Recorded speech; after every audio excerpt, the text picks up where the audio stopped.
All right, looks like we're live. And all right, hello everyone. Welcome to another live stream from the Christian Comic Arts Society. My name is Joffrey Strout, and today we are joined by Ben Avery. Ben Avery Ben is a storyteller. He tells stories in any medium that will work for the story at hand, whether that be comic books, puppets, stage plays, novellas, even popsicle sticks with googly eyes, or he says anything. So he is the co-creator of Armorquest and Time Flies comic book series, and his comics have been published by Marvel Comics, Image Comics, and Zondervan, and a number of small press publishers. So, and we will probably be joined by my co-host Louis Serrano at some point, so he may just pop in. Welcome, Ben. Thank you very much for joining us today. Yeah, hey, it's great to be here. Great to kind of be together, although across the nation. But yeah, it's Zoom is this weird, almost like meeting somebody, but not. Yep. Yeah, I think that's probably the perfect definition. Yeah. Almost, but not. Yeah. Those of you who are watching, if anyone in the audience wants to join the conversation, you can leave your questions or comments in the comment section, and we will try to keep an eye on that and get some responses to you as we go. So, all right, without further ado, let's get into it. So Ben, you want to let's talk about your origin story. Like, you are a writer and a podcaster. How did you get into those creative pursuits? Where was the beginning of that? What was that like? Yeah, so I think if I was really to look at the very, very beginning, it really goes back to just when I was really, really little, and just loved reading and loved watching TV and watching movies, but then also watching my dad, who was a preacher. He did a lot of different kind of ministry things, but one of the things he would do is fill pulpits, and he would also go and do kids camps and stuff like that as a children's evangelist. And his teaching style is one that I would call storytelling. You know, he wouldn't necessarily come up with your 3-point sermon where each point starts with the same letter. His sermons would tend to be more driven by stories from his life, stories about his family, which we would get after him about after the fact. But because he would, when my son was 3, he would do this, embarrassing thing that ties into this lesson from Jesus. But those kind of things really, I think, just molded what I wanted to do with my life. I always knew I wanted to be a storyteller, a writer. I used to write stories. As soon as I was able to put sentences together, I was putting stories together. And my favorite classes in school were always the ones, English, where we're getting to read stories and write things. And I remember in 3rd grade, especially, this probably where the bug really got going. I had one teacher Monday through Thursday, and then I had on my Friday, it was Mrs. Barry, and she was the one who would always have these projects where we're being creative and making puppets and doing this thing and that thing. And so as far back as that's where, if you're looking at an origin story, like, that's where the mutant power manifested, before I put on the costume or whatever. But then all the way through high school, college, and beyond, it was just something I always knew I wanted to do, and then got into after college, where I had the opportunity to work on the graphic novel for The Hedge Knight, which was written by George R.R. Martin. That was kind of my introduction into professional writing. Mike Miller was the artist on that book. He wasn't real happy with the scripts that he had from the original writer, and so that writer was kind of pushed on him. And so he asked, hey, can we do a search? Can we do a tryout? And we'll have this guy, he'll do a tryout too, but then we'll have some of my friends. And he sent me a message and said, hey, you want to try out? I did. Sent in my sample, and I was chosen to do that. And that's really what kickstarted my career. That's what allowed me to get contacts with Zondervan and a lot of the other things I was doing, Kingstone, which is really more recent. Although I guess it's been almost 10 years since I started working with them, I think, but it's been a long while, but that's what kickstarted the writing career side of things. So, yeah. Oh, cool. So yeah, I saw the Hedge Knight in there, and I was like, that's now that the Game of Thrones blew up so huge, it must feel a little bit sort of like you being connected to that must be kind of an odd sensation to be like, Yeah, it is because I'm tangentially connected to that. Now Mike has gone on to do covers for the Song of Ice and Fire comics they did. But I've just been part of the Dunk and Egg stories. So the Hedge Knight, the Sworn Sword, those stories, which are prequels. It's kind of his Hobbit. Like if Song of Ice and Fire is his Lord of the Rings, this is his 100 years earlier, smaller, um, his Hobbit, so to speak. And so that's where I'm kind of linked in there. But yeah, that's cool. It was, what's cool about it is, I didn't know how long it was going to last, but that's the only book that I ever did that actually has any kind of royalties involved.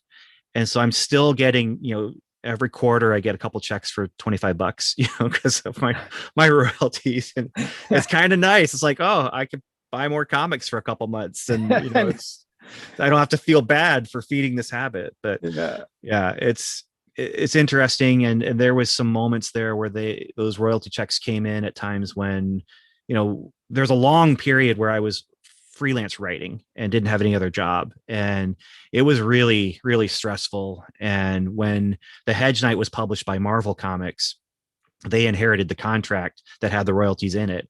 And so every once in a while with them, you would just get an envelope with no statement, just an envelope with a check in it. And there was 2 years in a row where we were looking and saying, how are we going to pay for our mortgage this month? And then this envelope showed up like a day later, and Spider-Man's on that envelope, and we opened it up and it's like, well, there's our mortgage, and this is, and it was one of those things where it's like God's beyond time, like this issue that we had no idea we were going to have this issue. And yet, however many years before, I signed a contract that was going to give us what we needed in that moment. And so it's kind of cool. After that, my wife said Spider-Man's her favorite superhero, just because of him being on the envelope. And for a long while, I taped the envelope on my desk. And actually, I only took it down after we moved into a new house, because we had to move everything. And I don't know where it is now, but it was just there as a reminder of like, God doesn't just take care of our needs. He knows our needs before we even know what our needs are. And he's answering our prayers even before we pray them sometimes. And yeah, so that's one of those like, oh man, this is okay. I'm feeling cared for. Flip side of that, I did end up getting a part-time job as a janitor for a few years too. So we could have some, just be a little more responsible. But yeah. So yeah, you mentioned the freelance life, and I think, having done some freelance myself, it feels like it might be worth commenting on, like the impact, like you mentioned, there being stress. And I think that's something that I don't know if it's as commonly talked about among, artists, like what the practical trade-offs are, right? So it seems like you get some things with freelance, and then you get other things where you may not have been anticipating the effect it has on life. So I'm just curious if there's anything that sticks out to you that Yeah. So I actually left a full-time job teaching. I'd been in the school for 3 years, teaching high school. And actually the reason I left was a conversation I had with George Martin, where I had the opportunity to leave my job teaching to go and work for a company that was working on creating a possible movie or animated series from Armorquest. And the job that I was taking, there was no guarantee for how long it would last, but as long as it lasted, I would have salary and insurance. And so I was just going back and forth, and George Martin just said, "What are you going back and forth about? You can always teach. There's always going to be teaching jobs." He was wrong about that, because when I was done, there weren't any teaching jobs at that time. Now there's plenty of teaching jobs now, because nobody wants to teach and people are dropping left and right. And that's a whole nother issue. But back then it wasn't quite what he had said it was. But so I took that job, and I was working on the stuff for Armorquest and getting paid to write different things and work on development for a film. And it was a whole lot of fun. It was about a year and a half. Wonderful. And like I said, I had salary with that and insurance. then I hit a point where I realized, oh, they're paying me still, but there's not a lot of work right now. And so I ended up having a really hard conversation. They really appreciated my honesty when I was like, you know, there's not work to do. And you've got this stuff that I was working on that's done, and we're not moving forward on things. And that was rough. And so I told them that and ended up kind of resigning from that position. I still worked freelance for him on various things, but suddenly I'm like, okay, I don't have a job. What am I supposed to do here? And we had a little bit of flex, but not a lot. That was when I went to a Christian film festival, and actually, Luis was there for one of the years that I was there for it. But I was there, and I was there with my stuff that I'd worked on with Zondervan and with just set up as a comic convention table, kind of a thing that they had this like convention afternoon at the film festival. And standing there, someone comes up to me and says, "Hey, how you doing?" And he introduces himself, and just a 10-minute conversation where I said, "Yeah, I've done these things for Zondervan. I did this Kingdoms book, and it was about all the way through the exile, and it was great. Next thing I'd like to do is, the next step and do the New Testament and tell the life of Jesus. That's what I'd like to do. I'm trying to figure out how to make that happen." And he just looks at me and says, "Yeah, so are we. And I'm familiar with your work. So when you go home, why don't you just tell me what it'll take to make it happen?" And like suddenly I had a job. Like, okay, this is great.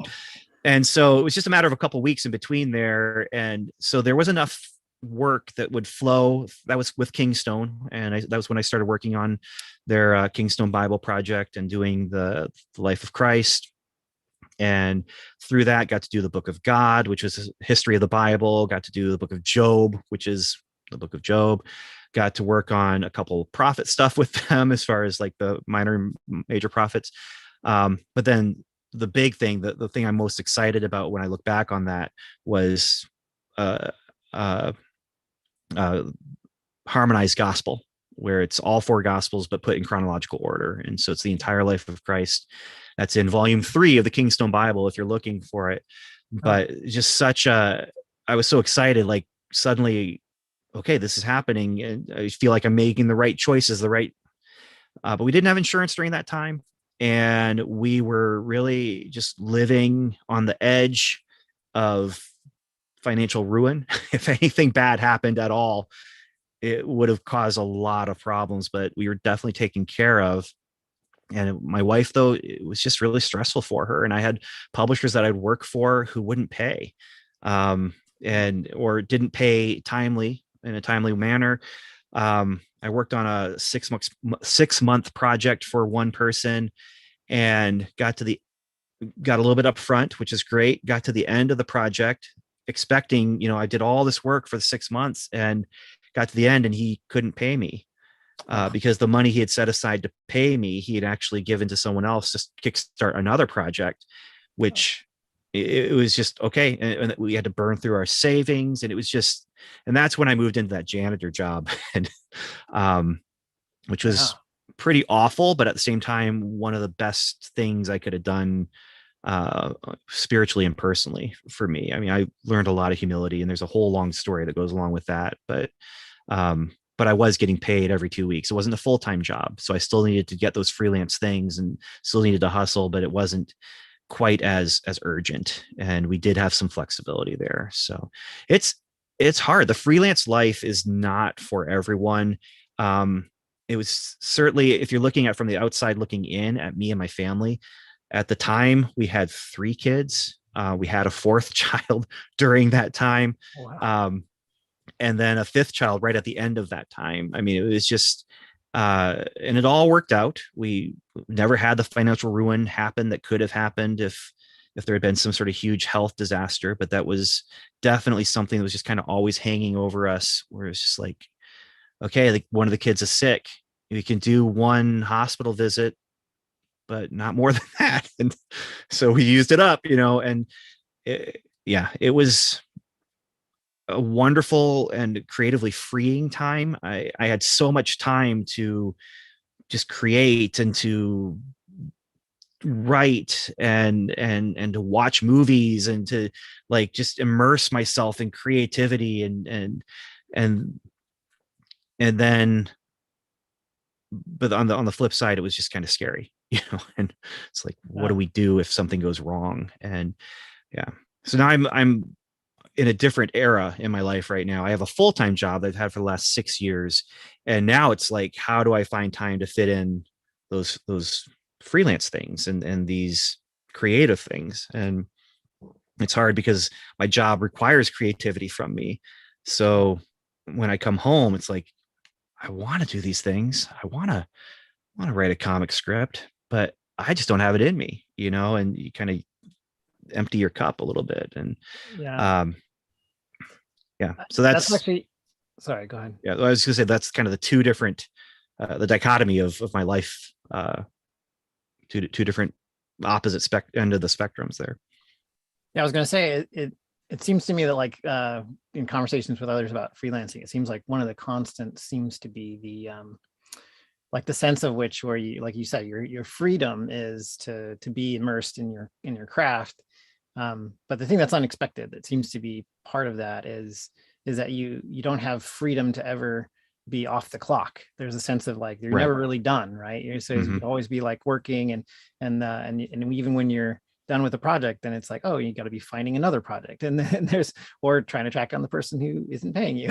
Like those additional things add up. And I've done freelance, and one of the things that stuck out to me when I switched back to doing like a regular job was that the sense of like, oh, I have my own free time again was surprising to me. It's like, oh, the idea that I didn't really have free time and that was off the clock really was unexpected for me. So do you but then you said like even when you have the normal job, then you're just always wondering like, okay, how do I find the time to squeeze in that the creative stuff in the middle? So there's I'm surprised. I know some comic book guys who have mentioned that they know people in Disney who work for Disney, and they have jobs that a lot of people would aspire to having those jobs, and those people at Disney are telling the person who's just scraping by doing their own book that like, oh man, I wish I was in your shoes. I wish I could be you. It's like, oh man, there's the grass is greener. Everywhere. Yeah. So that's sort of your creative journey. You mentioned the Kingstone stuff. Your Armorquest book, like can you talk a little bit about that and where that came from? The Armorquest book actually came from back when we were doing community comics. So that was Bud Rogers, Darren Brady, Sherman Schwartzrock, and me. We were just kind of what are we doing? And we knew we wanted to build a publishing endeavor, but we weren't sure exactly what it would look like. And one of the things that came out of that was I had wanted to create a cooperative card game that would be basically, I can't remember what models I was looking at, but kind of Magic the Gathering and different things like that. But then I was like, no, I want it to be cooperative. I don't want people, because the redemption card game that was coming out around the same time as Magic the Gathering and Pokemon or whatever is that whole idea is you're playing both the good guy, but you're playing against the other person. They're also the good guy, but you're playing bad guy cards against them, I didn't like that too much. It was a fun game and it had a whole Christian element to it, and there was, but it was just kind of weird. Like, oh, I'm playing the Whore of Babylon against your Elijah. It just kind of feels like I don't know if there was a card that was a Whore of Babylon, but right.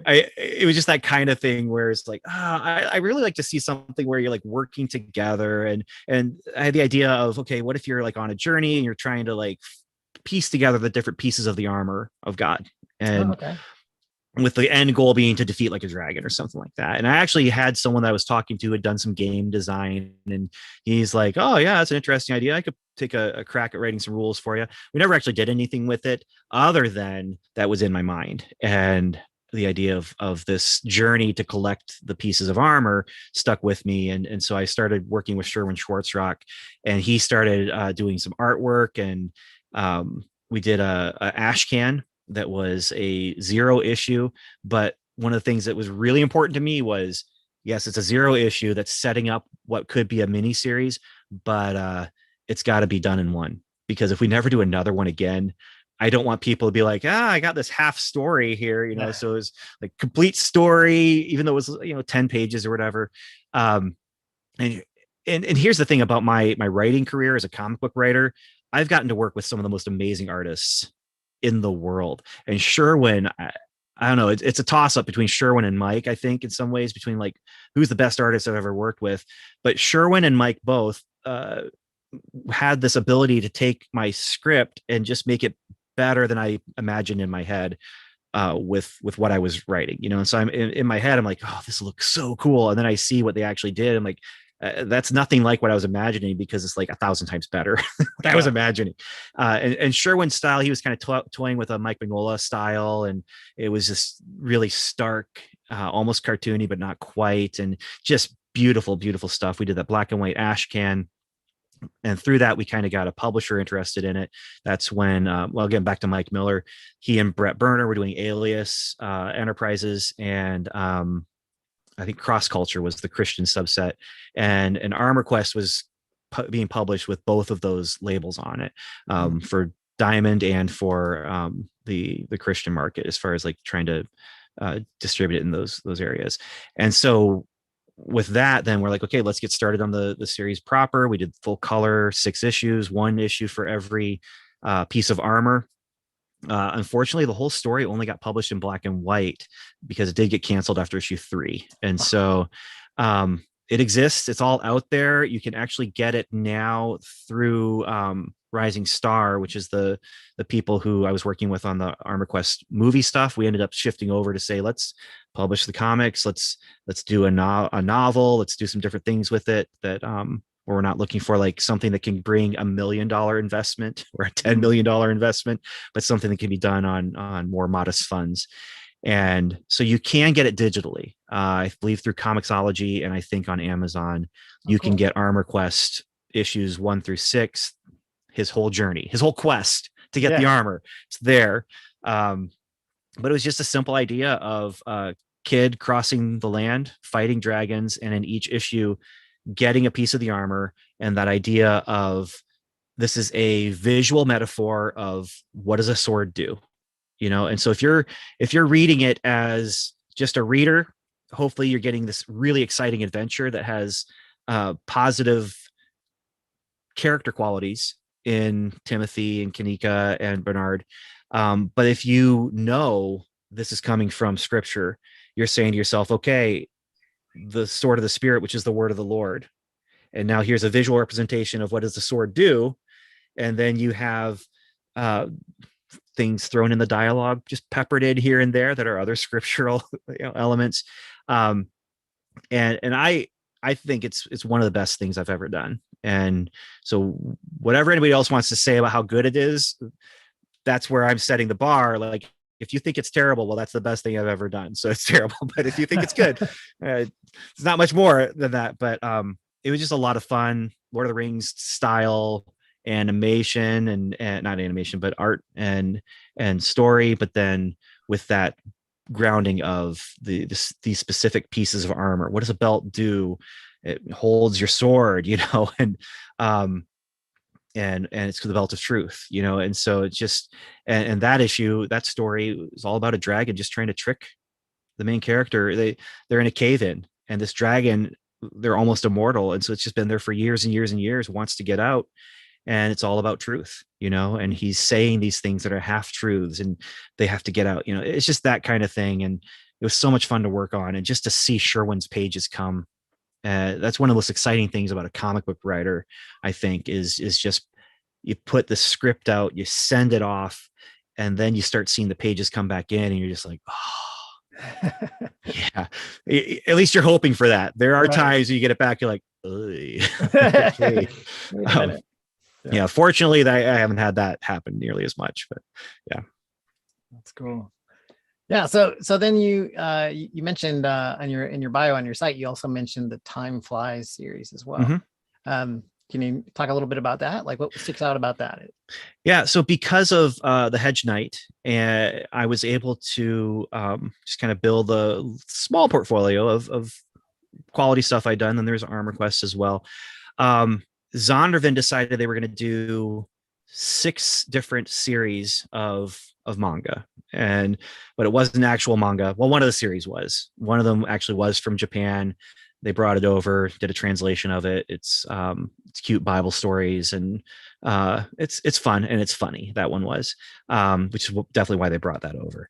The other ones were created by Americans, basically. Although my artist on Time Flies was from Indonesia, Oh, but it was really kind of capitalizing at the time on just the size and the black and white, which unfortunately I think is what shot us in the foot, is the black and white in stores that aren't specifically trying to sell manga. Like Barnes and Noble, you have that whole huge manga section, and they were right. trying to penetrate that section, but their primary audience was still going to be the Christian booksellers.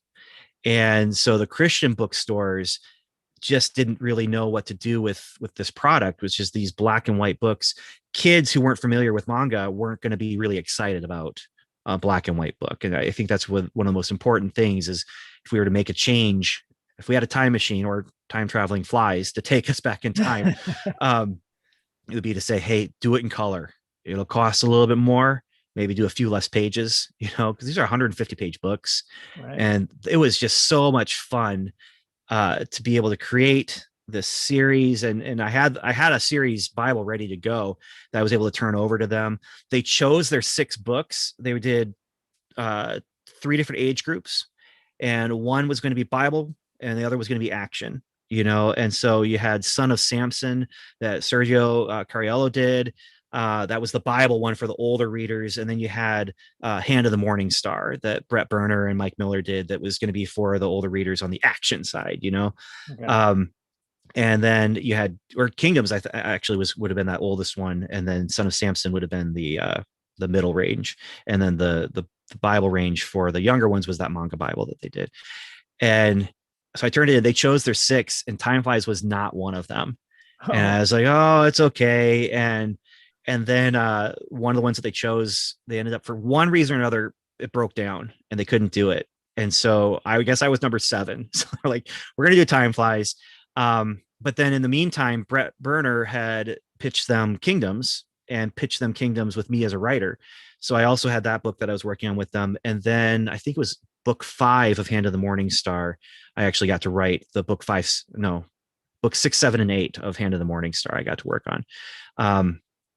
But yeah, so I got to work on 3 of those series, but at the beginning it was like nothing, and then, yeah. but I created this idea of time traveling flies, and worked on this with this artist from Indonesia. He contacted me, Unity Comics, and said, I want to work on something. I said, well, I got this idea. Let's see if we can work on it together. So we created some character designs, did a couple sample pages, but then we were off to the races, and it was great. It wasn't looking good at the middle. I was wondering, like, are they going to cancel this? This is another one where I don't get to finish it out, because I had a master plan, book 1 through 8. That was their thing, was we're going to do book 1 through 8.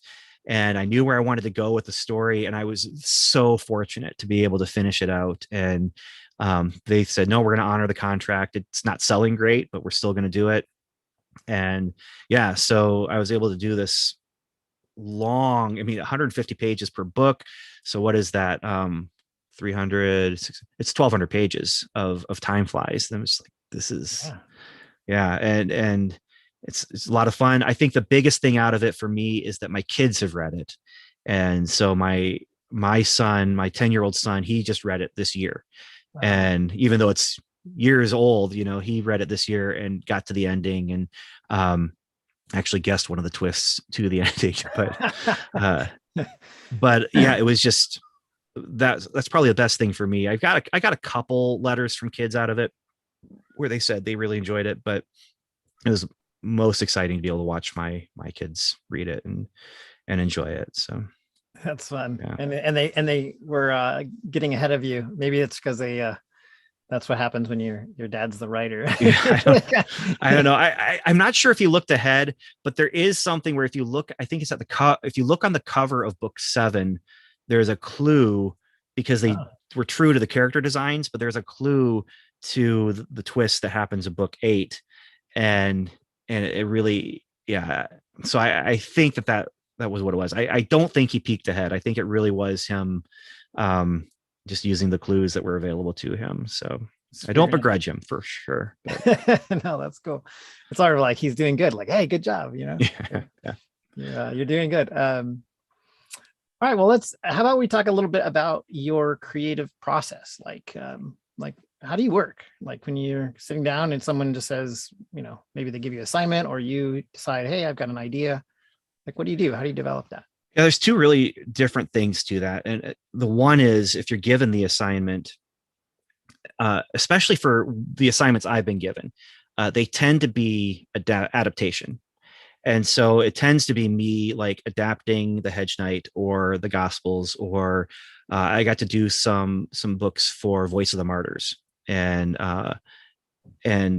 both of those were based on real life stories. And so the one, it was a magazine article and a chapter out of book that told the story of this family from Indonesia, and then the other one was adapting an autobiography that someone had written. And so it's just kind of immersing myself in that and then breaking it down into like, what are the important pieces here? What are the, finding the through lines, finding the interesting stories.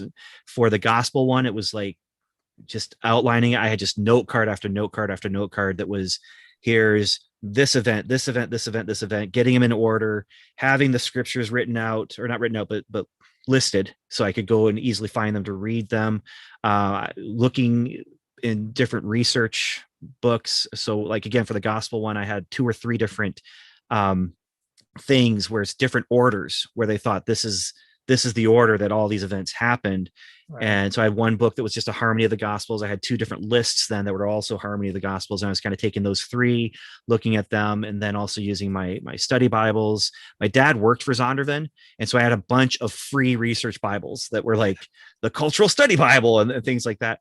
That also created a problem for him because he was the area rep. He would go to just different bookstores and he had to sell my books. He's like, no, I'm not doing this just because it's my son. But, and then, when they were first pitching the Zondervan graphic novels to the other, to the different departments and sales force, he's like, yeah, and Larry's son is a writer. And I know everyone says they're a writer, but he actually is a comic book writer. And like, they had to really pitch hard the idea that we're not just doing this because it's Larry's son. We're doing this because he actually has, he's done this stuff. He's good at this stuff. He's created and it helped that I worked professionally on published books, but anyway, so for those kind of assignments, it really is just getting the research done and then taking the outline that you have that's been given to you and working it out into a working outline that'll work in the new medium.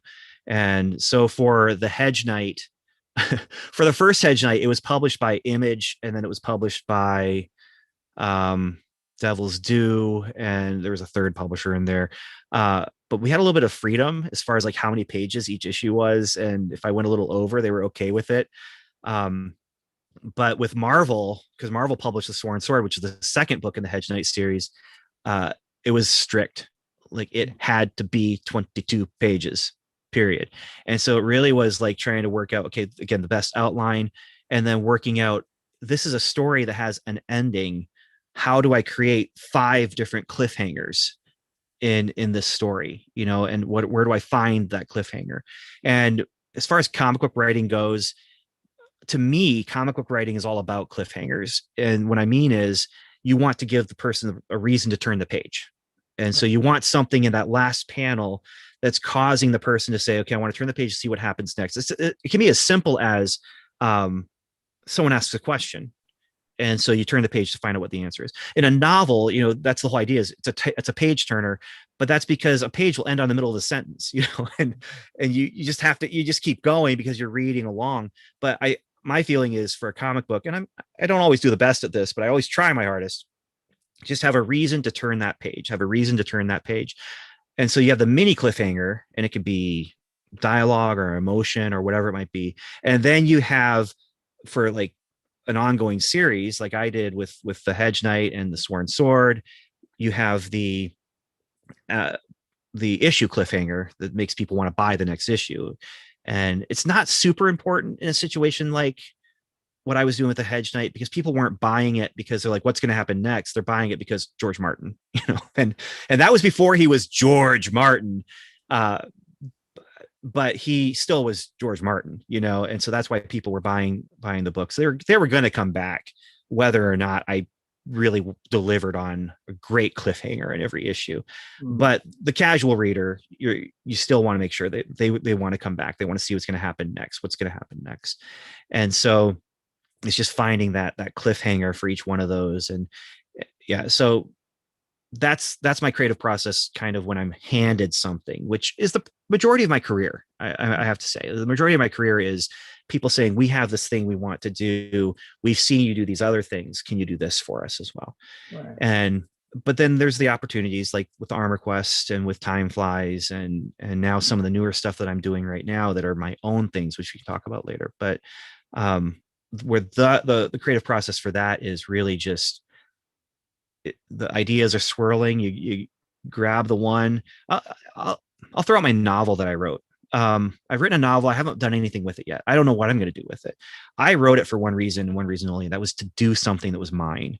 I didn't, when you want to do a comic book, if you're going to get it published, it has to have an artist, and so, but the novel, you don't, so it's like, I'm going to do a novel. And there's a whole sub story that I won't get into that involves being at a Andy Mineo concert and he's yelling about you can't stop me, and I'm like, yeah, I'm gonna do this, and I actually wrote part of that novel. Then a year later, I was at another Andy Mineo concert with my son and his friends, and I'm kind of standing off, let them have their space. And I actually, not when Andy Mineo was on, but when one of the earlier acts was on, I actually worked on my novel because it's in November, and I was working on it for the whatever the novel writing thing in November is, Rimo, whatever it is. Yeah. But I actually wrote some of the novel at that concert. I was just like, this is actually a little bit of I don't know, positive irony, I'm like, I'm working on it here at this concert.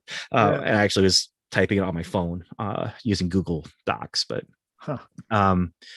yeah. And so it's just finding the idea that's worth the time and then just sitting down with it. And for me, it's a little bit of an outline, but not a lot. And so like for the novel that I wrote, I sat down and I kind of had a little bit of outline. It had been in the back of my head. I was taking different ideas, putting them together. Same thing happened with Time Flies, where I had one idea that was just time flies, time traveling flies. I don't know what they're going to do, but I had this other story. I called it Quantum Mechanics, which I was glad I didn't keep that because later on I saw, there's a comic book called Quantum Mechanics. And then a couple months later, they had to change their name. And I think it's because there's a trademark Quantum Mechanics out there somewhere. And so I'm like, hey, cool. I don't have to worry about this. But I took the story idea that I had for Quantum Mechanics, and that story idea was brought into to flesh out what the Time Flies were actually going to be doing. And again, so it's just what's the good ideas, sitting down, getting a basic idea of what I want to do, getting a basic idea of who the characters are. And then it's just a matter of now you just have to do it, and so I had with the novel I was doing, I had this idea here that was like, this is kind of cool, but I had these characters over here that I worked on for another project. I'm going to bring them over, and then it turned into something completely different. And actually the novel original genesis of the novel idea came from just a picture that a friend of mine drew. Tim Barron, who I worked on some projects with, he drew an astronaut, a spacesuit with a skull in the faceplate. I was like, what's the story there? What's the story behind that guy? And so that was one of the other threads that kind of just got pulled into it, and that it ended up not being the exact same, but that's because as it went along, the characters were enough in my head that they were kind of in some ways doing their own thing. You always hear about the characters, they made their choices, it's like, no, they didn't, but I know what you mean, and it's the same kind of thing here, where it's like, this makes more sense and this makes more sense. And so, yeah. So it's set the outline, but then let the story get told. So like, I guess that's so when I've heard there's discovery writers or pantsers, people who write by the seat of their pants. Mm-hmm. And then there's people who outline more. And then if you're I've heard people basically say you're sort of most people are not on either camp. They're just sort of in some middle ground. Yeah.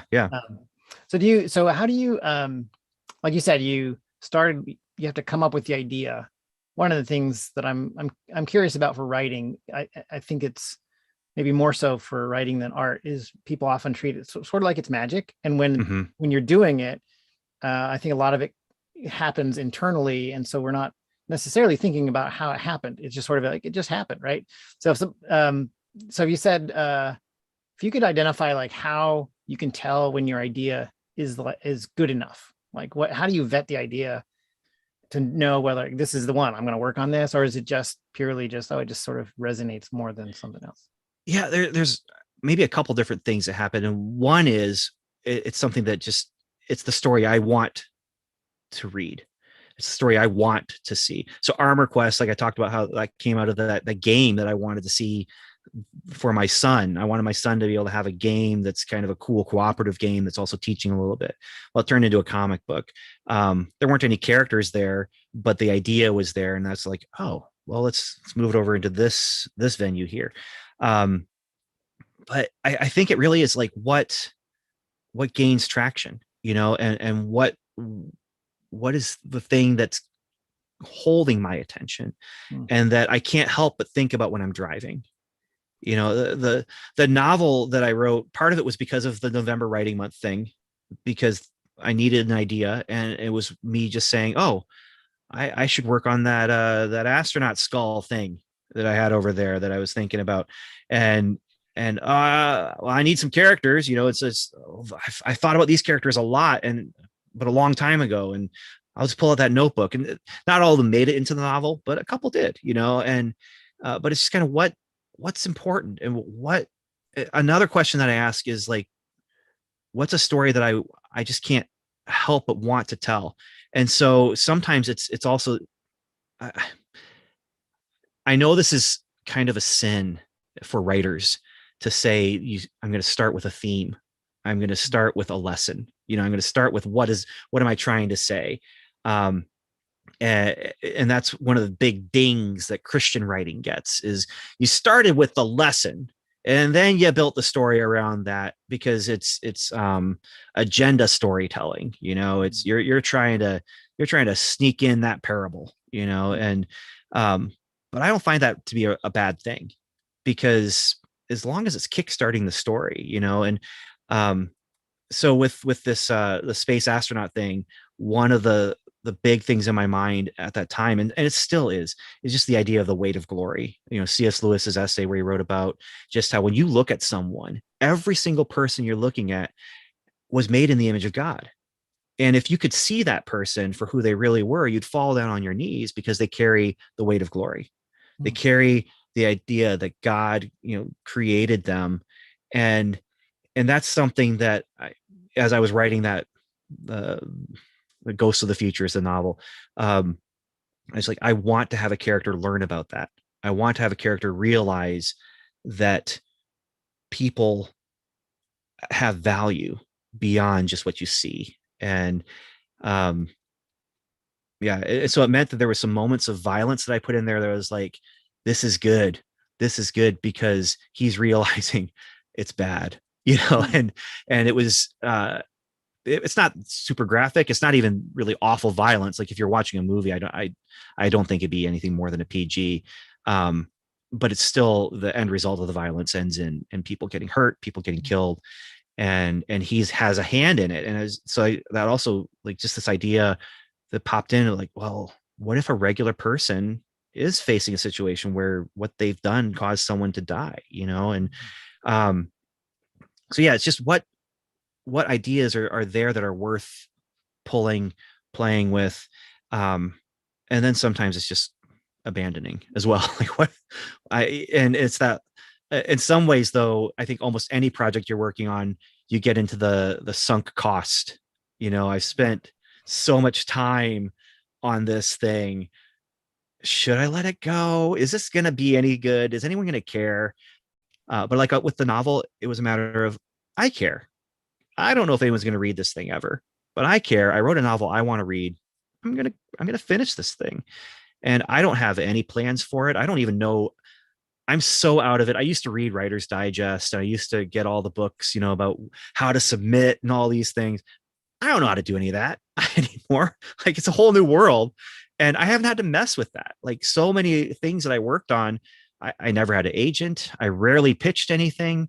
And when I did, it would just be like, because I had a contact. And yeah, maybe maybe they liked it and took it, like with Zondervan, or maybe they didn't. But I just been very fortunate. I've been very blessed to work with publishers and work with incredible artists. That's also really helped my career. And so now I'm here in this situation where, okay, I just did this thing for myself. I don't know what to do with it, but was it worth doing? Absolutely. Absolutely. And at some point, my kids want to read it. And I'm like, my 10-year-old, I'm like, I don't think you're going to care. Like, there's nothing in it that's bad for you, but you're not going to like this thing. It's going to be boring. It's just, you're just going to, we're not going to try, we'll wait a few years on that for you. But it's you mean it's sort of geared towards an older audience than he is at. Yeah. I mean, if you're looking at, it's a lot more Star Trek than Star Wars. There's a lot more thoughtful stuff going on, and where people are talking and figuring things out, and not a lot of the pew pew shoot. I like it. Don't get me wrong. I don't think it's a bad piece. I really do like what I did with it. I like the story myself, but at the same time, I recognize this is not a super like high octane action adventure that a 10-year-old is going to want to, if they're going to invest in a novel, they're going to want a little more excitement than what I wrote. Like external drama rather than internal drama. Yeah. Now there is some, but it's like, I realize it's just these small explosions of action and violence, where it's like, oh, then it's over. Okay. And let's move on to what's the mystery of the crashed ship, and what's the mystery of this and that, and the time dilation that's happening. And that sounds interesting. Well, so and is that something you published where people could get it and read it? No, I haven't. I literally put it. I had to stop myself from doing more with it. I don't want to George Lucas this thing to death, but I realize if I don't stop, then I won't stop. I just have to make myself choose to be done. And, what do they say? True art's never perfected, just abandoned, or something like that, where I have to abandon it at some point and stop messing with it. And I actually do have some ideas now for some sequel stuff, but I have not, like I said, I haven't published it anywhere. I haven't self-published it anywhere, and I haven't pitched it anywhere. I don't know. I don't know what I'm going to do with it. I don't know how to do anything with it. It's just a thing sitting on my computer. Well, sitting on Google Drive, wherever their servers are. And on my computer. I do have a backup on my computer if, we ever have the apocalypse and Google goes away. But of course, we're probably worrying about other things and not about my sci-fi novel. That's where, if the apocalypse happens. So there's a question. Let's see, Madeline L'Engle, I think, wrote a book, Walking on Water, and she talks about a lot about the sort of us being the writers or the creators being the vessels of something that God gave us. Kind of like she uses the example of Mary carrying Jesus, and like it's a divine thing that was given to us, and we carry it to like through to the world for it to get manifested. So do you ever, so when you like your book as you're writing it, and you said that was the ideas that sort of stuck with you, and you felt like those are the ones that you just kept coming back. What are your thoughts on that, and the notion that like God could give you something to be expressed through you, or do you not put much emphasis on that, or I'm curious. Yeah, no, I do agree with her for sure. I believe that one of the reasons why we are, when it says we're made in the image of God, and we're, what separates us from the animals is that creative spirit. We are the one creature on earth that creates art for art's sake. Elephants paint, but they don't know that they're doing that. They don't know that they're creating anything, and they're not creating anything on purpose. They're just doing a thing that, oh, that's a thing that I can do. And for some reason they like it. There's splotches of something. I don't know why elephants do that, but they do, I think that the creative spirit is definitely a part of the spark that God has put into us, part of the spark of our soul. We have a creative God. he created, the first thing he did is create. And that's one of the things that early on in our Strangers and Aliens podcast, we kind of identified as this is something that we want to kind of look at. And so it's actually in our opening credits for Strangers and Aliens, where, the first thing that God did was he created. We have a creative God. And so I do believe that we do have stories and ideas that are given to us by him, divine inspiration. I don't believe that it's quite as divinely inspired as like scripture. I don't think that, Joseph Smith can say all that he wants, but I don't think that there's, that third gospel written on the golden plates or whatever.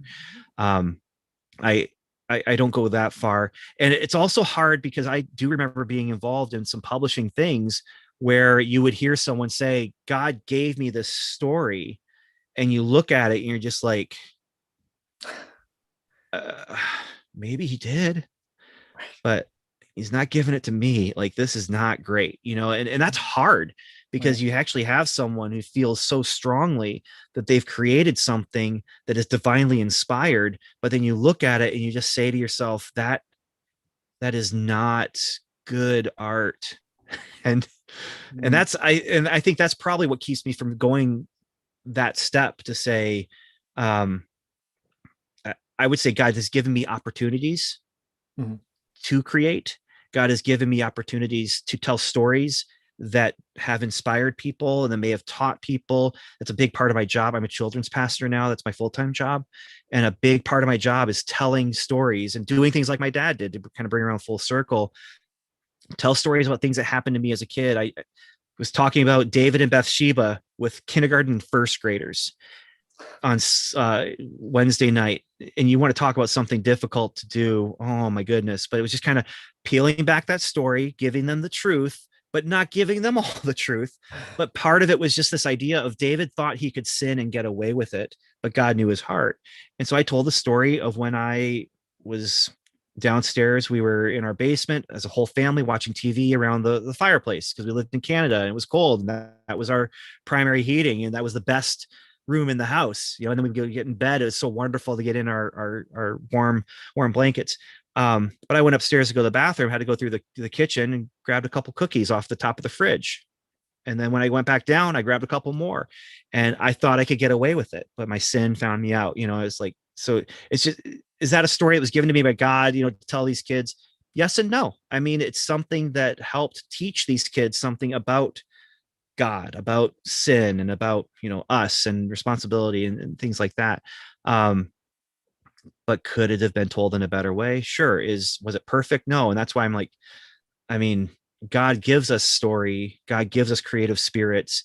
God gives us inspiration, but I kind of stop half a step before I'm ready to say, yeah, this is God's story, and this is, because it's not perfect, and maybe I'm just, that's kind of my insecurity speaking, where it's like, I don't deserve to call this something that was given to me by God, or that I don't know. Would you say that, like, that sounds to me like maybe what you're saying is that as the creative person is creating something, the notion that God could be inspiring this might be something that we as creative people, like the person doing the creating, might become might sort of hide from their insecurities and their fears by like sort of pushing all of that, using the notion of this is divinely inspired to kind of hide from those insecurities, and basically then they can basically create with impunity without any worries. But then they also might not be maybe they're not inspired, or maybe their execution is not good. I don't think I was saying that, but I wish I had, because like that's a great way to put what maybe I was trying to muddle through. Because, as I think about it, something doesn't have to be great to be touching. It doesn't have to be perfect to connect someone, or to connect someone to truth, to connect someone to beauty. It doesn't have to be perfect. And I guess here's another example, and this is going to completely nullify everything I just said, I think, because think about this. You have the Sistine Chapel that millions of people are inspired by. In my old office at my other house, I had a picture that was just God's hand and Adam's hand. It was inspiring to me because it's about creation, and it's about creating man. And whatever else you want to say about that painting being, whatever, it's beautiful. Mm. And that part there is what really touches me and connects with me. How many people have it in art books? How many people have it, as their screensaver? I don't know, but lots, and how many people go there to actually witness it and see it? So many people. Okay, so then my 5-year-old, who's okay, I'm gonna just say one of my kids when they were 5, draws a picture, and you're just like, this is so beautiful. This is so wonderful because it's you. Mm. And you did it for me. I'm your audience, and so I guess I would say those people were saying like this is inspired by God and you should publish it because it's inspired by God. I would probably say one of the reasons why we say no, we're not going to do that, or said that, was that it might have been inspired by God, but we weren't the audience because it wasn't connecting with us. Yeah. So I think that, because the other thing I believe is that every person who has the artistic spirit, they have an audience to connect with. They may not be able to find it very easily, but everyone has a mom, and so there's that. But that's the important thing about art, is to connect and to connect with people. That's the primary thesis behind the Christian screenwriting program I went to before I became a professional writer. That was one of the things that actually helped jumpstart me as a comic book writer, was going to this film writing program. It got me thinking visually in a different way, and it was great. But one of the things we also talked about was, I think the phrase that they used was only connect. Like, that's what art is for, only connect. So yeah, I tend to get a little more cynical when I'm like hearing someone say, this is, God gave this to me and now I'm going to give it to you. You're going to be blessed by this because, right. It's not great, but even then there's an audience for it. And it's just finding that right audience. So, yeah. So we talked about, so if that's a pitfall that writers might fall into, or creators of any kind, what are some other pitfalls that you see that people might fall into, that maybe you've fallen into and gotten out of, and just almost, for me, one of the things is almost worse than the person who doesn't have the talent and skill that they think they have.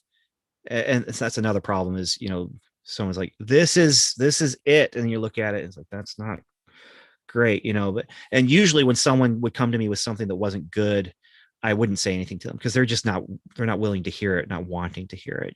They don't want to hear what's wrong about it. They want to hear what's great about it. Mm-hmm. And that's something Darren Brady, who worked with us with Community Comics, when we would do portfolio reviews, he taught me, just always, if they're there just to have their back padded, do it. There's always one good thing you can find in a portfolio. There's always one good thing you can find in someone's drawing.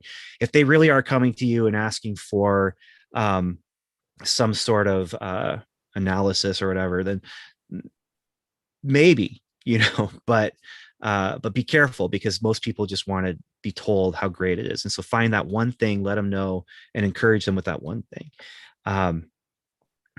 So, but almost worse than that is the person who has talent, but still recognizes and thinks that maybe they have more talent than they actually have. And because of that, the first draft is the best draft.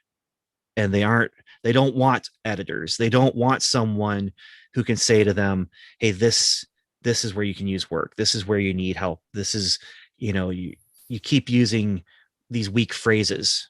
You use the word very all the time, and you don't need the word very. If someone's very strong, either take out the very and just go with strong, or, find a better word, prodigious strength or something like that. Find a better way to express that it's more than just regular strong. you know. Mm. And there's so many people that it just bothers me so much, because that first draft is the one that they just throw out there. Mm. And in the first draft, I'm just going to say it, the first draft is never the best. It's never as good as it can be. And it irritates me so much when I see people who are just like, yeah, this is it, this is great, and then you take a look at it and like, there's typos all over this thing, you know, because you didn't give it a second look, or it could have been so much stronger. And but again, that's where you also have to turn around and say, you still have to let it go. You know, you can't just keep revising to the point where you never let it go. You have to stop sometime and put it out. So, Yeah. but if I was to give one pitfall that just bugs the snot out of me, it's that, where the first draft is the best draft, and not listening to genuine critique. Yeah. And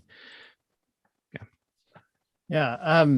Well, we're pretty much out of time here. Unfortunately, we talked about, you want to, we talked about getting into what you're talking about trying to find a sense of hitting a point in your creative journey where you wanting to find what your identity is. Do you want to get into that, or do we want to save that? I mean, sure. Yeah. Depending on how much time we have, but well, we don't have a hard out. We could okay, we could all go right. for a while. It's just, we're at the hour, so Yeah, I want to yeah. respect your time. So that's where I am right now, is just kind of this, I don't know if I would call it a crossroads or what, because it's not like a single point in time.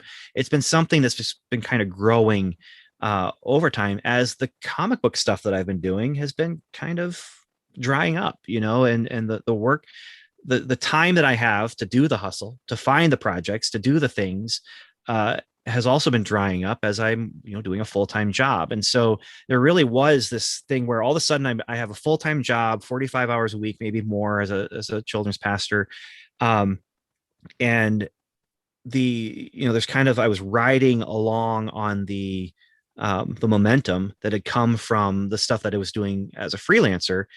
And that momentum, just, you kind of see it slowly going away. And I didn't have the time to do even the things I wanted to do on my own, just for my own self, which is why that novel was so important to me, was because it was me saying, I need to discipline myself to make time to do the creative stuff that feeds me, that makes my soul happy, or whatever it might be. I need to find time to do that. I need to make time to do that. And so I did the November writing month and said, I'm making this novel. I'm writing this novel. I'm doing it for me. I'm doing it for myself. I'm doing it for no publisher. It's not someone else's idea that I'm doing. It's my own thing. I don't know what I'm going to do with it, but I have to make it happen. And but there's a moment where, because I used to, people would ask me like, what do you do? And I'd say, I'm a comic book writer, and I'm a children's evangelist. And then I was like, can I still call myself a comic book writer? I don't write comics anymore. I don't have any artists that I'm partnering with. I don't have any projects, because the projects were drying up, and I'm not working on anything. And then every once in a while, Art from Kingston would say, hey, Ben, we need a book about Easter. So I did do an Easter book earlier this year, and a comic book about, Easter and why we celebrate it. But I'm like, can I call myself that? And I use the, especially online and different bios that I do, I use the phrase storyteller, that I'm a storyteller. I can stick with that. I'm still doing that, but just realizing that this thing that I had devoted so much of my life to, and so much of my time to, and taken risks on and everything, comic books, just not happening anymore. And I used to buy so many comic books, and that was a problem when we moved, because I had so many comic books, but it was research, and it was like having them so I could, see what's out there, and also like learn from the craft. And now, like, when I go to the comic store, I'm like, should I even be buying? I'm going to read it, but is it good enough that I'm just reading it? Or what should I be doing? So that's kind of that creative crossroads that I'm at. I finally have broken through some of the creative I don't want to call it writer's block, but roadblock that was there for me too. Because I do believe that creativity is a muscle that needs to be actively used. And if you don't, it goes into atrophy, and so you do have to discipline yourself and work at it. And that's something, again, I come home and I'm tired and I'd much rather just sit on the couch. Yeah. Maybe do Minecraft, or whatever. And with my son, but still Minecraft is fun. If you get into that kind of thing, it's playing Lego on an iPad screen. Yeah. But then to realize I'm just passively doing things, and how do I actively use my free time in a way, where I'm not feeling guilty. I don't want to write and create out of guilt. I want to do it because it's feeding, something that needs to be fed. But also I do need time where I'm just alone and just quiet and not doing anything, and just kind of recognizing what do I need, and how does my body work? How does my spirit work? And, and then you throw in that element also of being a pastor, where I'm being a professional Christian, and how do I separate the spirituality of my job, where how do I separate out the fact that I'm studying the word for my job, and also, discipline myself to be studying the word for my own personal edification as well. And there is some crossover there. Don't get me wrong. There've been times when I'm supposed to teach a lesson. In fact, the person who didn't pay me, that person I was talking about, a few months before he had paid me, but after we had a conversation where he kind of gave me a date that he would pay me, I was supposed to teach about forgiveness that next Sunday. Oh. And I remember getting in the car. I'm driving to go pick up pizza for my family. And as I'm driving to go pick up this pizza, I'm thinking about my lesson that weekend. And it just struck me, oh, shoot, like I'm supposed to teach these kids about forgiveness.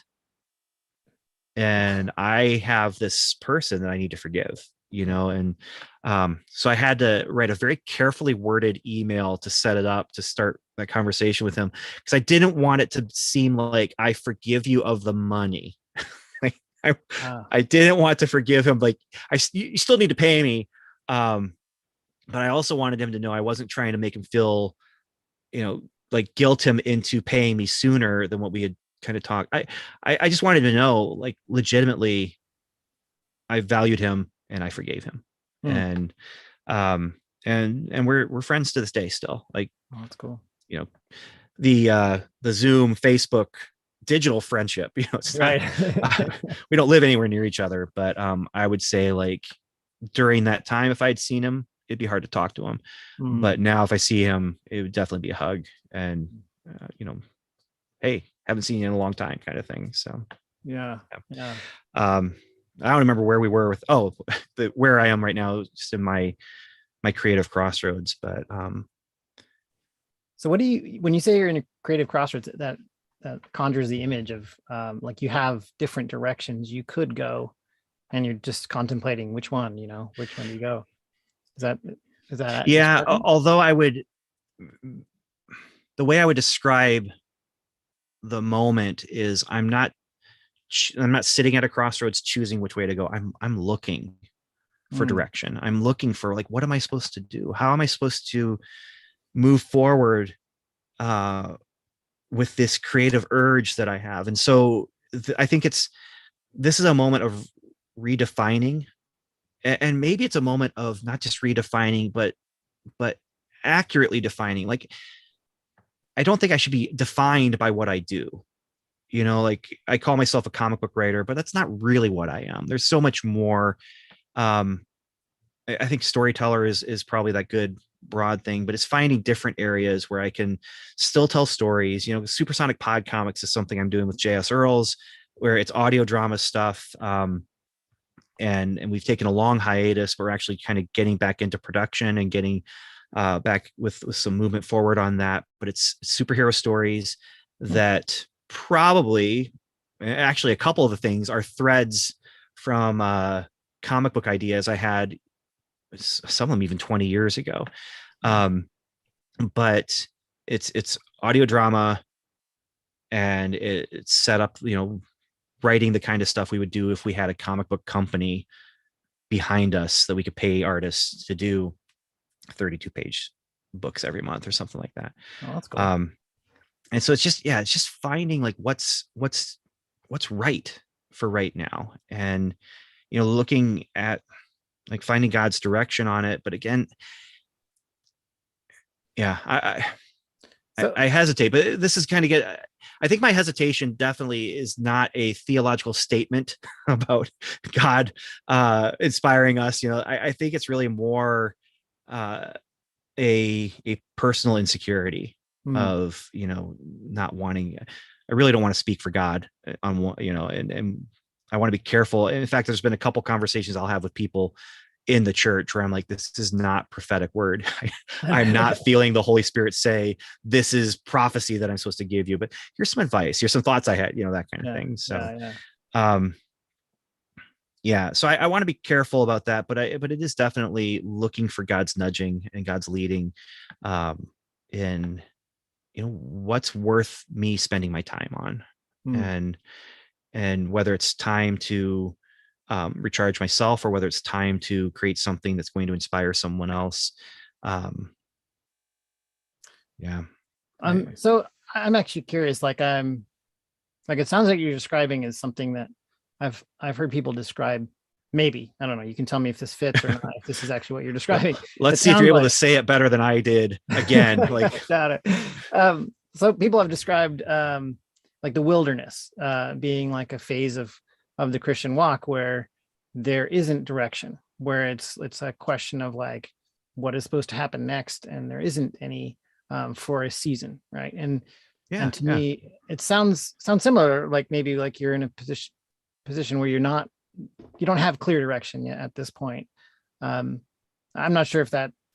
I mean, I don't want to put words in your mouth, but No, there's definitely an element of that. And I guess this is where you start looking holistically too, where, you have all these different areas of your life, but all these different areas of your life are and so yeah, there's this creative drive that I have that's a part of my personality, but then there's also the love for my family, and I need to take care of my family. That's a part of the, driving me in what I do. Um, and I would definitely say, and this is where I don't want to get too in depth about like just my own issues or whatever, but the last, I want to say, it's before COVID. COVID definitely amplified some of it with me, but there's been I keep using the word insecurity, but that's a thing where I would say describes some of how I've been feeling about who I am, what I do, not just with comic books, not just with creative stuff, but just in general. yeah. And Uh, can I yeah, just want to mention this because like this I want to mention that this could be valuable, I think, to the people who are in the audience. Like just it's helpful to those who are creative to see that there can be the same sort of feelings of like not uncertainties can still be there when even after you've had a lot of success, right? That there's the idea. So I just wanted to just highlight just that the value of sharing um, not just the wins, but also the struggles is that I think we can all start to at some point recognize like, oh yeah, we're not alone. Like that's yeah. just part of the creative walk. So Well, and that's part of the problem with like social media and with just general social interaction, is so much social interaction is about creating the persona that you think people want to see, or creating the persona that you think you want people to see. mm, I mean, just from the idea of someone asks you how you're doing and you say fine, and uh, but I'm not fine, but this is the persona right now of, hey, I don't want to talk about it if something is wrong. And so I just want to create this image of, hey, it's okay, we're good, I'm good. um to where you have like so many people posting pictures of their family on social media, and they're trying to present, this is my image of my family, whether it's here's a perfect picture of my family, or whether it's I'm so frazzled as a parent, and so here's the crazy thing my kid did, isn't it so crazy? And then, and so much of social media is, I think, can be defined as just one phrase, and that's like me. Like, I post on social media because I want someone to look at that and like me. Right. And so we don't talk about some of these the dark moments of the soul, or the wilderness that we go through. And I've gone through and have been going through, and just kind of a personal wilderness, and just kind of a thing where it's not great and it's not bad. It's just I don't know. And then COVID, like I said, amplified it, where for me, my job became so much more draining. I still was a part of things, but I was going into work to work on the things we're doing in quarantine, and to create video product that we're putting out there. And but then also just the fear that was just lingering of what's going to happen. We don't know what's going to happen next. Right. And so you had all these different elements, and everyone dealt with it in different ways, and everyone had different elements that were coming at them. And now I think in some ways we're kind of coming out of that somewhat, but not having fully dealt with it. And I'm trying to work through, like, well, what do I need to do to deal with it for me? And what do I do to help my congregation that I work with deal with it, especially these children that I'm working with. And these are big questions that maybe don't even really have good answers that we can come up with right now. It's going to take time to really realize what needs to happen. How do we move past this? Right. But one of the problems is that we aren't moving past it together. There's just so much division, and that's a whole other topic. But, but yeah, personally, it's just been finding, how do I make things work? And one of the things that I found to make things work is, I think, now I want to say maybe it's been over a month now, maybe 5 or 6 weeks, where I just decided I need to control something. Everything else is so out of control. My body, I can work on this right now. And so I wouldn't say this is the best physical routine to take, but I've walked 2 miles every day. I did that for 2 weeks, and then I moved back only doing 6 days a week, because my Wednesday is crazy. I go into the office before 9 and I leave the office after 9 because we have evening programming on Wednesday. And so I'm not going to sneak in a half hour, 45 minutes of a walk. But that's something where I said, I need physical discipline. I need to be working on this. Side note, yesterday I taught about David and Bathsheba. Didn't talk about the pregnancy. That's not why the kid thought it. But I walked past the kid, and the kid said, "Hey, you know how people get a baby in their tummy? Do you have a baby in your tummy?" And I was like, okay. And I started kind of laughing a little bit. The small group leader who's working with the kid, he's like, "Hey, we don't say things like that." He said, "But yeah, you know what I mean, right? You know what I mean?" And I looked at him, I laughed with this. I know what I said. No, I said, I do. He said, "You do have a baby in your tummy?" I said, no, I do know what you mean. But it's just, again, something where I'm like, I can take control of this. And I need to create discipline in this physical spot. And then I've also, like I said, we're kind of ramping things back up with Supersonic Pod Comics. And I just have been working with JS and Nathan and some of the other people to create more discipline in that. If we're going to do this, let's do it right.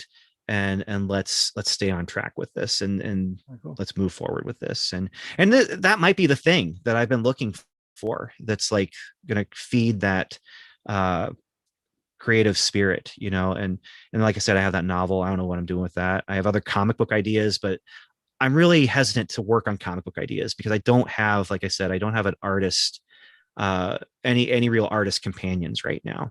I'm just out of that. I'm out of that scene. Right. I've just been out of it for so long. I don't go to conventions. I don't I'm think anybody not. goes to conventions right Well, yeah, now. but I mean, it's been 6 years, almost 7 years since I've really gone to any conventions because of the full-time job. As a pastor, I work on Sundays. And so if a convention is on a Sunday, I just can't really go. I get 3 Sundays off every year. Um, and if I take a fourth, then it's double vacation days, that kind of thing. And so I just want to be really careful. Like if I'm going to take a Sunday off, it needs to be the right Sunday. And yeah, so I've just been disconnected even more since I started working this full-time job from the comic book communities that are out there. Yeah, and so with all that though, it's just making discipline and choosing, like, I can take care of. It's the idea of how do you eat an elephant? One bite at a time. Yeah. One bite at a time. And that's kind of what I'm looking at doing, is just as I'm coming out of this wilderness, this malaise, this feeling of I'm not productive, I'm not creative, I'm not good, but I need to do what I can. Here's first step. I'm going to get physically more in shape. And I've lost some pounds. It's like fun to step on the scale and realize, hey, this is actually doing something. And then, like I said, we're, choosing to be deliberate about, I can't write every minute of the day. I can't do that. Right. And I know some people can, I just can't. But being deliberate, and I, taking my lunch hour maybe, and taking my laptop and sitting down and while I'm eating, working on something like that. But then also making sure to be deliberate about my family and, taking time to be with them and spend time with them. So I heard a story. I don't know if this is true for every writer, but I heard Brandon Sanderson was sharing like that. Apparently he was between books and he writes ridiculously prolifically. And apparently he wasn't writing one for a while. And I guess his wife told him, if I remember this correctly, she said something like, are you writing a book? And he said, no. And she said, you should be. I guess the impact on his emotions was is good when he's doing it. And I had to give myself permission to work on something that wasn't going to bring money. Like it had been so ingrained with me that I have to make money. I have to make money off of my creativity. And I had been for so long that I had to give myself permission to say, wait a minute. I mean, you've been encouraging people to just write, to just create, that was a part of like my teaching was like, if you're looking to be a professional comic book writer or a professional anything, then sure, look for those opportunities, but you need to be doing stuff for yourself. You need to be doing stuff to be doing it, and because any kind of professional thing that's going to happen, it's going to happen because you were at the right time in the right place and you were ready for it. Mm-hmm. And that's what happened with me is I happened to be at the right time, right place, but I had also been working on my craft and developing those skills. And so when it happened, I was ready for it. But the thing that you're dreaming for may never happen. And so if you're just waiting for the dream to happen, then you're wasting your time. It's not going to happen because you're not going to be ready, first of all. And also then it's wasted time if, 10 years later, well, I wanted to be a comic book writer, but it never happened. Well, did you do anything about it? All it takes to be a comic book writer is to find someone who wants to draw something for you or to draw it yourself. All it takes to be a novelist is to write the novel, may not be great, but everyone has a mom. So, or in my case, with Time Flies, my son, he's there. Yeah. He loved it. He loved it. Yeah. Well, I just want to encourage you. I think when I hear the idea of like being deliberate, is something that I trained to be an artist since I was pretty young. So at one point I was working another job and I wasn't working. And something that I was really surprised by was that I found that I would start to be really extra critical of other people, of other artists, and be like, oh, I could do that. And then when I started to actually get back and do the work and do the actual drawing stuff, it centered me in a way where it was like, oh, I'm not as good as I think. But I am also more healthy and like feel more fulfilled when I'm doing it. And so it strikes me as like maybe not obvious, but that's why I'm mentioning it, that there's an added benefit of like all of the things about being prepared is I absolutely agree with that as well. And this is one where I was like, it also seems to have, like, for me at least, and maybe this is not true for other people, but in case it is, I want to mention that it can ground me in reality and keep me from having a mindset of like an opinion of myself that's more highly than I ought. Right. I think instead of that, it's like it puts me in a posture where it's humbling, but in a really good way. Like, oh man, I am like this. This is what I'm really like, not what I think I'm like, and not what I hope I'm like. Like, this is what I'm really like. And that's I don't know. I'm not sure if that's translating, but it's sort of this weird hidden benefit that I have trouble articulating, but it feels so good when you're actually doing the thing. So I don't know. I just want to encourage you, like, whatever your thing is, that's something else that I think is a good reason to do it as well. Yeah. Yeah. And don't get me wrong. I enjoyed the novel. I've been enjoying the Supersonic Pod comics, but to me, I guess the important thing is the story. Like you mentioned, popsicle sticks with googly eyes. I loved that. Like when I got to use popsicle sticks with googly eyes to tell a story, that was so much fun, and yeah. So as an artist, one of the things that I love I use this as an example all the time, is being in, I was watching an animation festival, and my favorite short out of the whole festival was like stick figures, but it was so well written, like that didn't matter that the others might have better art on them. And people often will be like, you're an artist, so you love the art. And I will often be like, I'm just like window dressing to the stuff that matters. Like the story is really the key. Like I could do a horrible job, and if the story is good, it's still going to come out. So I just want to, encourage you. Like one of the best things I ever did for me outside of that month-long writing program that I did was the 24-hour comic challenge. And, you're writing and drawing the whole thing yourself. And when I did that, it just really kind of retrained my mind and kind of said, wait a minute, when you ask an artist to do this, remember when you did that and it stunk because you had so many things going on in one panel? Don't do that. And it really did kind of adjust how I wrote my scripts after that. But I submitted it because they used to do the compilation albums where it's like this thick and it has a whole bunch of people who did 24-page comics. They chose one of the selections for the 2008 book or whatever it was my story. And I actually met the publisher at a convention, and I was like, man, thank you. It's really cool. He's like, oh, which one did you do? And I said, I did the Western one that you had in there. He's like, oh yeah. Yeah, it didn't look very good. It didn't look very good at all, but at least you told a story, and I'm like, oh yeah, thanks, man. You did not need to tell me that it didn't look good. But it's definitely a turning point for me in how I thought about my scripting. And then also it was just a lot of fun to do and actually, like I said, tell the story. I get to do a Western. That's why I did a Western. It's like I've never had a chance to do a Western. I'm going to draw a Western. This is cool. So. Yeah, that's cool. Well, all right, we're coming up on a half an hour, so maybe it's a good time to close up. So, if people are looking for you online, like if they wanted to find you or follow your work, where can people go find you?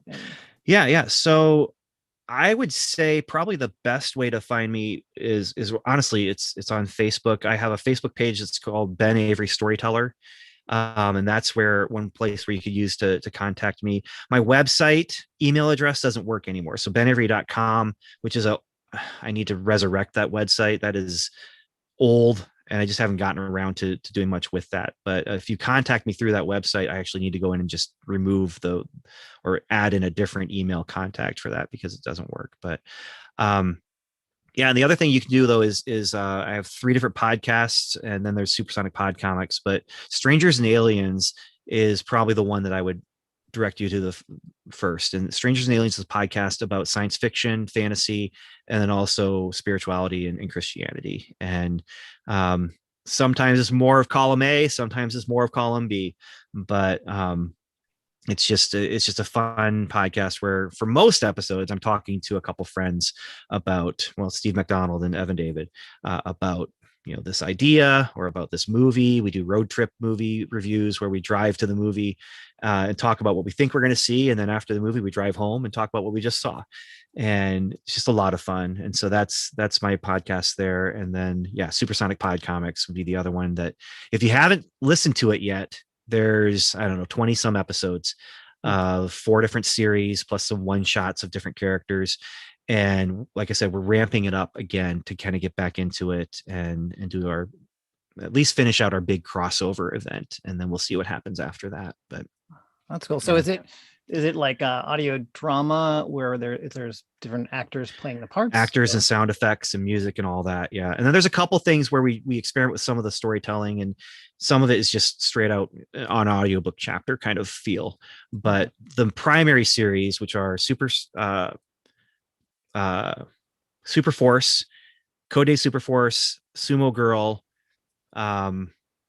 the Mark, and the Randoms, and those we have actors playing all the different characters, and there's just different high concepts. Sumo Girl is a girl who has a force field around her that makes her the size of a sumo wrestler, but also gives her cool powers. And Codename Super Force is about an international super team. Those are both by J.S. Earls. And then the Mark is about a guy who, when he touches someone, he leaves a mark on them of his handprint, but he also gives them the power to be a superhero for about an hour. And then the Randoms is about 42 people who randomly are given superpowers, and they're figuring out why were they chosen. And they literally, spoiler, it is literally meant to be random, but there's a reason behind what the powers are needed for. And so, I just said more in that than we've actually revealed in the show yet. But spoilers.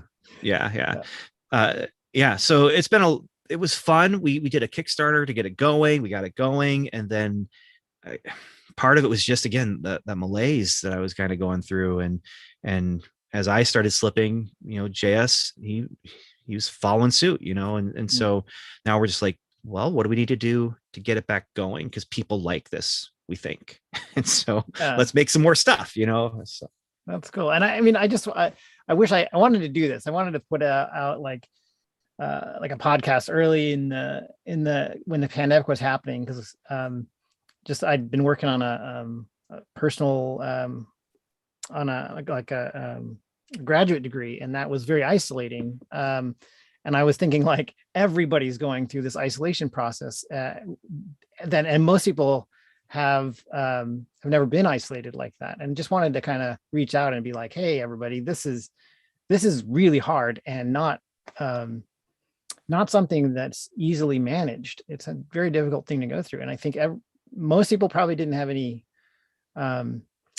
preparation for that. And now that we've all gone through it, I think there's a sense in which a lot of our lives sort of kind of went off the rails for a period. And one of the things I think is valuable to keep in mind is just like how hard that was, and how, I mean, it's still not over completely, but just life sort of got into weird pause places. So just well, and again, this will be really quick, but I was saying how I had to give myself permission to do something that wasn't making money, but I think we also need to kind of give ourselves permission to not do something, and to realize we need to pause, we need to rest, we need to sort things out, we need to process, and we need to give ourselves permission to say it's okay to not be super productive 24/7.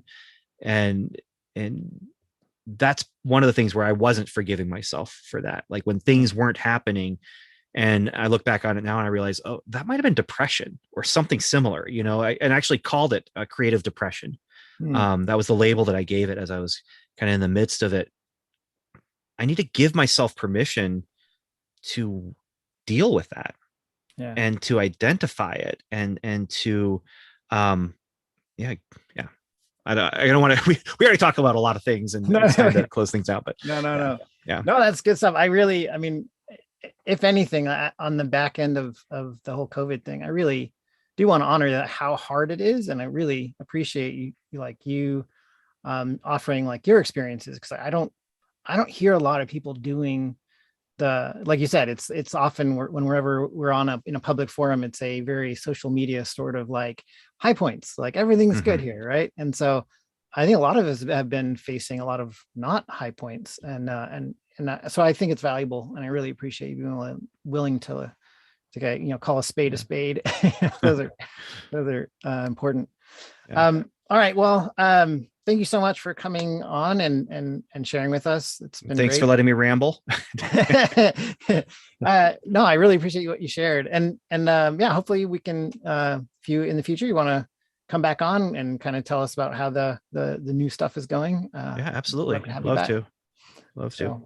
All right. Well, thanks so much, Ben, and everybody out there in the audience. Thanks so much for joining us, and we'll do these roughly every week on Thursday. So we'll be back next week, and I'll be doing an art demo for an hour. So join us then, and everybody have a great week.